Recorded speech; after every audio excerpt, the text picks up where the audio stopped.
மச்சான் நீ அங்கே இருந்தோ வந்துனேங்கறேன். எத்தனை பேர் அடிக்கணும்? பொருள் எத்தனை டைல வெறுங்கையோட வரட்டா? இதோ வந்துனேங்கறேன். அவனுக்கு மூஞ்ச மட்டும் பாத்துக்கோ, தப்பி கூட்றாத. இதோ வந்துனேங்கறேன். மச்சான் என்ன சுத்தி 6 பேர் இருக்கிறாங்கடா. மச்சான் பதறாதே. இப்ப நான் வந்து எப்படி சதுர ஊறணும் மட்டும் பாரு. என் நண்பன் மேல கை வச்சா என்னால சும்மா இருக்க முடியாது. இதோ வந்துனேங்கறேன். இரு மச்சான், அடிக்கிறேட்ல அந்த 6 பேருக்கு ஆம்புலன்ஸ் வரதுக்குள்ள உயிர் போயிடணும். அவங்கள விட்டுறாத மச்சான். அந்த 6 பேரையும் அப்படியே புடிச்சு வை. என் நண்பன் மேல கை வச்சா நாங்க விட்டு கூடாது அவனை. அம்மா எங்க போற? யார் அந்த 6 பேரு?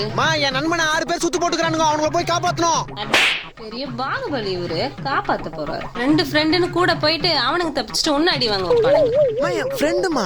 அச்சுனா பெண்ட் ஆயிடும் மூஞ்சி. ஃப்ரெண்டு ஜல்லிக்கண்டுல அச்சுனா உடம்பெல்லாம் பட்ட பட்டையாயிடும். உள்ள போடா. ஓகே, வில்லங்கமான மம்மியா இருக்குது. மச்சான் கிளம்பிட்டேடா, அடிக்கிறாங்கடா. மச்சான் அப்படியே புடிச்சு வச்சுட்டு வந்துனேங்கறேன். என் நண்பன் மேல கை வச்சிட்டானுங்க. அவனுங்களை விட கூடாது. அந்த 6 பேர் உடம்புல வர்ற 6 லிட்டர் ரத்தத்தையும் அப்படியே அமேசான்ல சேல்ஸ் பண்ண விட மாட்டேன்டா. மச்சான் இப்ப கரெக்டா எங்கடா இருக்கா? வீட்டுல தாங்கறேன். சட்டு புட்டு அடி வாங்கினேன். பாத்து பத்திரமா வீட்டுக்கு போய் சேரு. Got the man with the plan right here. Bring it swagger down my